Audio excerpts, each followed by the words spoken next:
Y a esta hora de la mañana ya se encuentra en los estudios el abogado especialista en Derecho Electoral Enzo Helguera. Con él vamos a conversar un tema que nos han solicitado mucho y es precisamente la inscripción de partidos políticos. ¿Cómo está, doctor? Muy buenos días. Qué gusto saludarte. Bueno, aquí convocado por una situación muy polémica y una responsabilidad que sería bueno analizar en los foros correspondientes respecto de las responsabilidades que pueda tener o no el Jurado Nacional de Elecciones, ¿no? Exacto. Vamos a empezar desde el inicio, por favor. Y para ello me gustaría que usted me aclare cómo es el proceso de inscripción de un partido político. Bueno, de hecho el proceso tiene una cantidad determinada de comisiones o comités que se forman a lo largo y ancho del país a nivel nacional para los partidos políticos, y también se designa una determinada cantidad de miembros, es decir, con la finalidad de que el partido no solamente sea un cascarón, sino que en cualquier momento el jurado los fiscaliza y ve si estos comités están funcionando o no, y además puede corroborar si estos militantes que se han inscrito o la conformación de este comité, si realmente existen, si realmente se reúnen, las características del lugar o del local de reuniones, etcétera, ¿no? Entonces es fácilmente corroborar si finalmente el partido existe o no. Entonces, esas son las reglas generales en cuanto a la conformación. Luego, obviamente, se revisan también con carácter de legalidad si estos comités están correctamente firmados y conformados. Y también los militantes. Porque pueden ver fantasmas también, claro, ¿no? Pueden haber firmas falsas, entonces, toda esa larga y tediosa tarea la tiene que hacer el Jurado Nacional de Elecciones para corroborar de manera fehaciente que estos militantes pues sean reales, ¿no? Y además a veces hace corroboraciones de consultar con los mismos militantes para ver si ellos han firmado y saben que han firmado, ¿no? Porque podrían haber, por ejemplo, algunas causas en las cuales, por ejemplo, pro los animales y te piden firmar un documento y poner tu huella digital, ¿no? Que ocurre en muchos lugares para sorprender y jalar firmas. Le hice esta pregunta porque precisamente la semana pasada el Jurado Nacional de Elecciones declaró infundada una tacha contra la inscripción de una organización política. Estamos hablando del Partido Alianza Nacional de Trabajadores, Agricultores, Universitarios, Reservistas y Obreros, ¿no? Quien dicen que es su líder. Sin embargo, él no es el fundador, él llegaría a ser como un afiliado de este partido político, ¿no? Claro. No solo no es miembro fundador, sino tampoco tiene un cargo dentro de la cúpula del partido, ¿no? Sí es afiliado y sí se ha presentado como tal y está inscrito como afiliado dentro de los documentos. Sin embargo, muy irónicamente, evidentemente, toda la población y todos van a identificar que el nombre del partido tiene una coincidencia exacta con el militante y con el personaje político finalmente, ¿no? Exacto.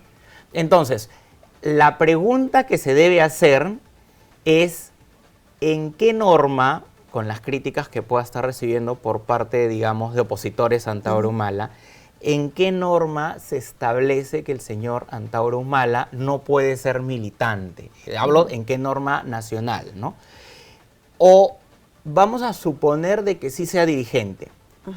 ¿Qué norma implica que casos como el señor Antauro Humala no pueda ser por ejemplo, un dirigente del partido, un miembro fundador del partido o incluso postular a la presidencia? Puede postular también como candidato. Sí, claro, puede postular. Un militante tiene derecho a postular y en una elección interna es elegido y puede postular.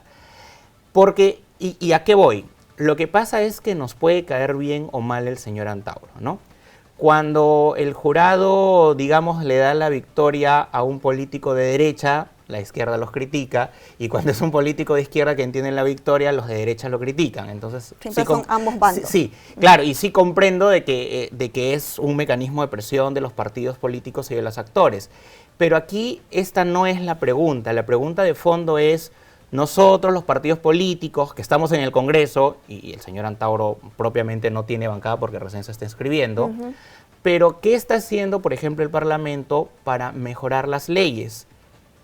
En este caso, las normas vendrían a elaborarse obviamente en el Congreso de la República, el Parlamento es el que elabora las leyes. Por supuesto, y además que las puede modificar y perfeccionar, porque la idea de que se hayan hecho leyes es que éstas se modernicen con el tiempo y se actualicen. La idea es ganarle a los casos, sino que los casos le ganen a la norma. Y cuando hablo casos es las personas con antecedentes. Por ejemplo, Hablábamos hace un tiempo de una militancia de alguien que era un ex terrorista y que probablemente se le estaba investigando por terrorismo. Legalmente, el señor sí podía pertenecer a cualquier partido político. Irónicamente estaba en un partido político un poco más pegado a la derecha, podía estar en un partido político de izquierda, en cualquier partido político porque la norma no lo prohíbe.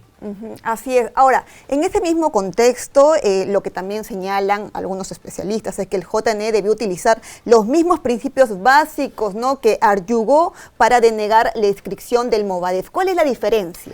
Hay una diferencia importante. Cuando estas personas del Movadef, que además obviamente tienen el mismo nombre por el cual se les reconocía Sendero Luminoso, salen a marchar pidiendo que se restituyan los derechos civiles de Abimael Guzmán, fundador del terrorismo y del Movadef, además como movimiento terrorista, ellos se les considera de que esa práctica es hacer apología al terrorismo, porque estamos hablando de que están pidiendo la libertad de un terrorista.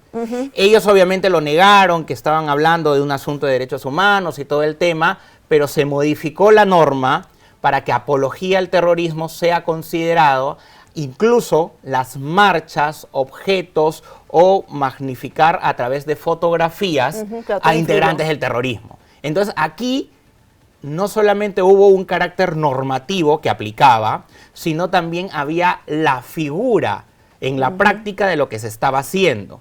Y eso implica que seguramente si se investigaba, se iba a ver de que muchos de ellos eran profesores, que muchos de ellos a través de las universidades o los colegios estaban impartiendo la ideología. Entonces, todo eso es apología del terrorismo, cualquiera de esas prácticas. Pero en el caso del señor Antaurumala no califica, o sea, no podemos calificar de terrorista o exterrorista o que está haciendo apología el señor Antaurumala. Y además, evidentemente, él conoce las normas y estratégicamente ni siquiera se ha colocado, pues, ni pertenece a ninguna cúpula partidaria, pero aunque lo perteneciera, y no es asunto del Jurado Nacional de Elecciones juzgar a alguien cuando la norma no te dice que por esas razones lo debes sacar de carrera electoral.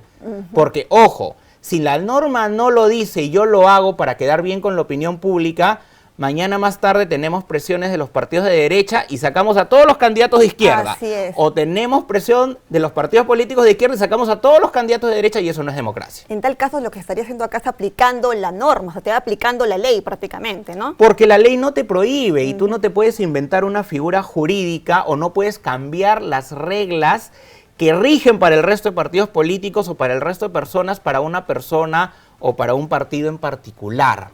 Entonces, las reformas, estos cambios normativos se deben aplicar desde el Congreso y mal haría una institución electoral de tratar de aplicar temas para quedar bien con una parte de la opinión pública, porque justo la difícil tarea que tiene siempre el Jurado Nacional de Elecciones y cualquier otra entidad independiente y autónoma es precisamente cumplir las normas a rajatabla, nos guste o no nos guste, simpaticemos o no, porque el día que nosotros inventemos una práctica que no esté basada en las normas, lo que estamos haciendo es corromper el sistema electoral y la democracia, y bajo ese sistema estamos destruyendo las instituciones que son los pilares de la sostenibilidad de la democracia. De la democracia, así es. Entonces, ¿qué norma cree usted que se deberían modificar, precisar para que existan más candados, más filtros, ¿no?, en este caso? Bueno, hay una norma que, por ejemplo, te impide postular, ¿no?, a la presidencia cuando tienes una sentencia, ¿no?, una sentencia en primera instancia. Entonces, el asunto es eso, y eso ya obviamente es un debate democrático de todos los partidos políticos. Debe modificarse, debe ampliarse, debe incluirse que personas con antecedentes, por ejemplo, de terrorismo o apología del terrorismo no postulen, ¿no? En el caso del señor Antaurumala, bueno, por antecedentes también de sedición o rebeldía, rebelión, etcétera. Entonces, allí es que debe incluirse ese tipo de situaciones y además debe pasar por un proceso de debate en donde partidos de derecha y de izquierda que conforman el Parlamento tienen que llegar a un consenso respecto a qué sí puede ser permitido y a qué no puede ser permitido. Pero de momento hay reglas del juego establecidas y las reglas del juego tienen que ser para todos por igual, porque ese es un principio del derecho y de la democracia. Así es. Finalmente, por favor, ¿cuál sería el rol o qué papel debe representar el partido político para que en el mismo partido existan más filtros, ¿no? ¿Cuál es la función que deben representar? Bueno, no lo dicen el Código Civil, pero por supuesto los partidos políticos lo que sí deben hacer es primero tener no solamente los instrumentos necesarios, sino también el financiamiento de los mismos, por ejemplo, porque imagínate un partido político con una gran cantidad de militancia, el hacer los filtros de antecedentes jurídicos, policiales, penales, etcétera, ¿no? Aparte que sí hay una suscripción obviamente a un ideario, a un asunto de código de ética que los afiliados deben cumplir para que esa simpatía y esa forma de pensar colinde con el ideario del partido político. Pero más allá de esto, para hacer los filtros, no solamente es revisar la documentación, porque hasta puede haber documentación falsa que presente un militante con la finalidad de inscribirse, ¿no? Corroborar 25.000 que se requiere como mínimo en un partido político. Claro, entonces, por ejemplo, el Jurado Nacional de Elecciones, cuando estamos en elecciones, justamente habilita un portal para que la ciudadanía pueda verificar y los partidos políticos puedan verificar. Quizás tener esto activo, pero ya por parte de los partidos políticos, porque evidentemente esta sería una ya muy recargada labor por parte de las instituciones electorales, pero quizás los partidos políticos, y obviamente a través de la modificación de normas, puedan tener a disposición este servicio y tener a alguien que cuando se inscribe el militante lo puedan checar en el sistema. Claro, y entonces corroboran así que los documentos sean originales, que sean quienes declaran ser, etcétera, ¿no? Porque en principio la ley te dice que tú tienes que actuar de buena fe con los documentos que se te presentan, ¿no? Entonces en eso se han basado los partidos políticos. Pero si uno quiere hacer más filtros, los puede hacer, pero hay que tenerlos dentro de los partidos políticos. ¿Y por qué creo que esto debe ser un asunto normativo y financiado? Porque ¿qué pasa con un partido político nuevo que no tiene recursos, que recién se está formando, o un partido formado desde una comunidad? Evidentemente no va a tener los recursos para hacer estos filtros, ¿no? Entonces hay que ser también equitativos con el acceso que se le da a todos por igual. Por igual, exacto. Claro, no tanto dejar la responsabilidad a las instituciones electorales, sino también como partido político tomar la responsabilidad de poder investigar quién ingresa a ese mismo partido, y para eso se necesitan filtros, y sería bueno también que ingresen a un portal como usted señala para que puedan verificar la información de quién está dentro de su organización. Muchísimas gracias por habernos acompañado el día de hoy. Un gusto.